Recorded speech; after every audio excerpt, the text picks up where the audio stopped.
Good morning. দেখতেই পাচ্ছ সকাল 6:05 বাজে আর আমরা ব্যাগ প্যাক নিয়ে রেডি হয়ে গেছি। অনেক দিন কোনো বড় ভিডিও দিই না, তো আমার ভিডিওটা এডিট করতেও অনেকটা দেরি হয়ে গেল। গত বছর ডিসেম্বরে আমরা ঘাটশিলা গেছিলাম, তো রাস্তার মাঝখানে ব্রেকফাস্ট সেরে নিলাম, সকালবেলা বেরিয়েছিলাম।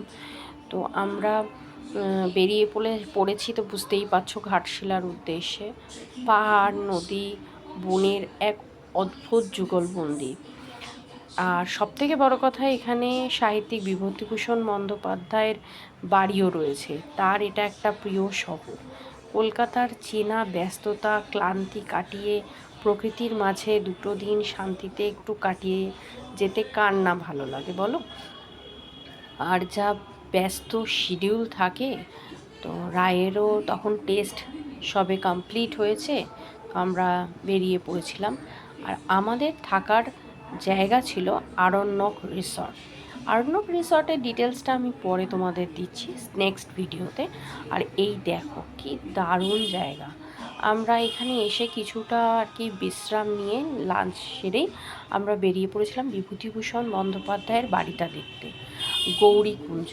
আমাদের পৌঁছাতে একটু দেরি হয়ে গেছিলো, বাড়ি বন্ধ হয়ে যাচ্ছিল। প্রায় দৌড়ে গিয়ে আমরা ঢুকলাম, মানে যে কজন আমরা বাকি ছিলাম তারা সব দৌড়ে গিয়ে ঢুকলাম। তো বাড়িটার ভেতরের পরিস্থিতি দেখে তো বেশ ভালোই লাগলো, কিন্তু ওখানে স্থানীয় যারা ছিলেন তারা বললেন বাড়িটা আগে এরকম ছিল না। মানে খুব মানে ভাঙাচোরা অবস্থাতেই ছিল। এখন এটাকে রিপেয়ার করে ওরা এরকম করেছে, যেহেতু ট্যুরিস্টরা এখন খুব আসছে তাই জন্য। এখানে ঢুকতে কোনো টিকিট লাগে না, তবে ওনারা বলেন যে আপনারা এই মেনটেনেন্সের জন্য খুশি হয়ে যদি কিছু দেন তো দিতে পারেন। তো আমরা দিয়েছিলাম, নিজেদের খুশি হয়েই দিয়েছিলাম, কিন্তু ওদের কোনো পিড়াপিড়ি নেই, মানে কিছু দিতেই হবে এরকম কোনো ব্যাপার নেই। তবে সত্যিই খুব ভালো লাগছে একজন মানে সাহিত্যিক যার গল্প পড়েছি তার বাড়িতে দাঁড়ানো থাকা। আর ফিরতে ফিরতে বেশ অনেকটাই রাত হয়ে গেছে, এবং ওই অঞ্চলে রাত্রিটা বেশ অন্যরকম। পরের দিন সকালবেলাটা আমাদের জন্য ছিল সাইট সিনের। বুঝতেই পারছো বেশি দিন হাতে সময় নিয়ে তো আসিনি, তাই জন্য মানে একদম পরপরই বেরিয়ে যেতে হলো। তো আমাদের পরের দিনই সকালবেলা আমাদের ফার্স্ট ডেস্টিনেশন ছিল হচ্ছে সুবর্ণরেখা নদী। সুবর্ণরেখা নদী বর্ষাকালে আসলে তার একটা দারুণ রূপ এবং প্রকৃতি দেখা যায়, কিন্তু এখন এই শীতের মাঝখানে সুবর্ণরেখা নদীটাও মনে হয় একটু ক্লান্ত হয়ে গেছে, জীর্ণ। হ্যাঁ, তবুও আমাদের বেশ ভালো লেগেছে। এরপরে আমাদের নেক্সট ডেস্টিনেশন ছিল হচ্ছে চিত্রকূট পাহাড়। জাস্ট সুবর্ণরেখা নদী থেকে একটুখানি আসলেই এই চিত্রকূট পাহাড়, এবং পাহাড়ের ওপরে একটা শিব টেম্পল রয়েছে, এবং ওই শিব মন্দিরটার নাম শুনেই তো রায় খুব মানে যাবো শুরু করে দিয়েছে। আমরাও মানে আনন্দ সহকারে বোম ভোলে বলে এগিয়েই পড়লাম, এবং সত্যি উপরে এসে দেখলাম একটা সুন্দর শিব মন্দির রয়েছে, বেশ বড়। সামনে মানে নন্দীজি রয়েছেন, এবং একজন সন্ন্যাসী বাউল বসে তার নিজের ইয়েতে গান গেয়ে যাচ্ছে। খুব স্পিরিচুয়াল, মনটা একদম মানে কি বলবো, ছুঁয়ে গেল। অনেকেই আসছেন এবং দেখছেন, কেউ বসে গান শুনছেন। আমরা বেশ কিছুক্ষণ দাঁড়িয়ে ওনার গান শুনছিলাম। তারপরে আমরা ওখান থেকে আর একটু উপরের দিকে উঠলাম। ওখান থেকে ভিউ পয়েন্ট আছে, সেই ভিউ পয়েন্ট থেকে দেখার জন্য। তারপরে আমরা গেছিলাম গালুডি ড্যামে।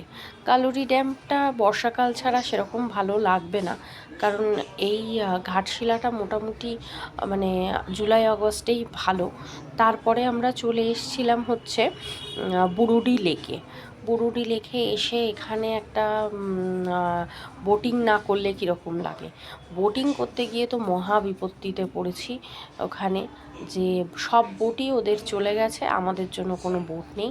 যদিও বা আমাদের একটা বোট এলো, কিন্তু সেখানে কয়েকজন লোক ঝগড়াঝাটি করে আমাদের বোটের মধ্যে উঠে পড়লো। মানে ওনাদের বক্তব্য ওনারা ওয়েট করবে না, আর আমরা যেহেতু অল্প কজন আছি, মানে 6-7 জন আছি, তো ওনারাও 6-7 জন আছে, এটা 12 জনের বোট, তাই জন্য ওনারা একসাথে যাবে। কিছু করার নেই, আমরা সবাই একসাথে বসতে পারলাম না, তবু সেলফি তো বানতাই হ্যায়। আমি আর পার্থ পাশাপাশি ছিলাম, ফটো তুললাম।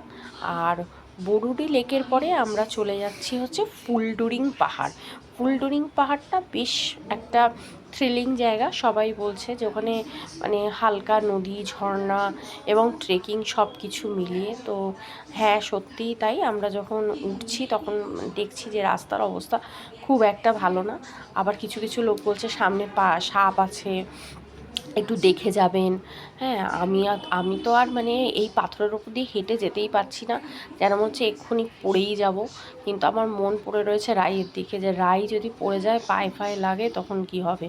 তবু যাই হোক, আমরা সামলে সামলে সামলে সামলে বেশ চলছি। যেতে ইচ্ছা হচ্ছিল না, তাও আমার মন বলছিল সামনের দিকে আরেকটু কি আছে, গিয়ে দেখি।